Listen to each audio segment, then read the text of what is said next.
వృషభ రాశి వారికి ఏలినాటి శని ఎప్పుడు, భవిష్యత్తులో అష్టమ శని ఎప్పుడు, అర్ధాష్టమ శని ఎప్పుడో ఈ వీడియోలో వివరిస్తాను. వీరికి భవిష్యత్తులో 2030 ఏప్రిల్ 17 నుండి 2036 ఆగస్టు 27వ తారీఖు వరకు, వీరికి 2027 జూన్ 3వ తారీఖు నుండి ఏలినాటి శని మొదలవుతుంది. శని ఎప్పుడైతే మీ 12వ ఇంట్లోకి అడుగు పెడతాడో, అంటే మేషరాశిలోకి అడుగు పెడతాడో మీకు ఏలినాటి శని మొదలవుతుంది అని సంకేతం. అప్పటి నుండి 2034 జూలై 12వ తారీఖు వరకు వృషభ రాశి వారికి ఏలినాటి శని జరుగుతుందండి. 2034తో వృషభ రాశి వారికి ఏలినాటి శని నుండి విముక్తి లభిస్తుంది. అయితే ఈ 7.5 సంవత్సరాలు ఫలితాలన్నీ ఒకేలాగా ఉంటాయా అంటే కాదండి. ఈ ఏలినాటి శనిలో 3 దశలు ఉంటాయి. మొదటి దశ, రెండవ దశ, మూడవ దశ. రెండవ దశలో ఎక్కువగా ప్రభావం ఉంటుంది. మొదటి దశని రైజింగ్ ఫేజ్ అంటారు, రెండవ దశని పీక్ ఫేజ్ అంటారు, మూడవ దశని రికవరింగ్ ఫేజ్ అంటారండి. శని 12వ ఇంట్లో ఉంటే అది మొదటి దశ అవుతుంది. జన్మంలో అంటే వృషభ రాశిలో ఉంటే అది రెండవ దశ అవుతుంది.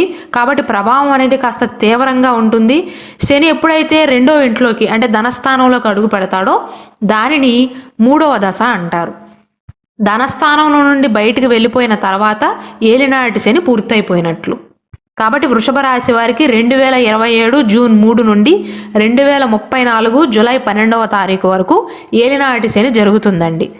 భవిష్యత్తులో అష్టమ శని ఎప్పుడు అంటే, ఈ దరిదాపుల్లో అయితే అష్టమ శని లేదండి. కాకపోతే ప్రేక్షకులు అడుగుతున్నారు కాబట్టి డేట్స్ నేను వివరిస్తున్నాను. 2046 డిసెంబర్ 8వ తారీఖు నుండి 2049 మే 30వ తారీఖు మధ్య కాలంలో వృషభ రాశి వారికి అష్టమ శని జరుగుతుంది. అర్ధాష్టమ శని ఎప్పుడు అంటే 2036 ఆగస్టు 28వ తారీఖు నుండి 2038 అక్టోబర్ 21వ తారీఖు వరకు వృషభ రాశి వారికి అర్ధాష్టమ శని జరుగుతుంది. ప్రస్తుతం అయితే ఈ వీడియో చేస్తున్న సమయానికైతే వృషభ రాశి వారికి ఏలినాటి శని, అష్టమ శని, అర్ధాష్టమ శని ఏమీ జరగట్లేదు. ప్రస్తుతం అయితే శని పీడ వృషభ రాశి వారికి లేదండి.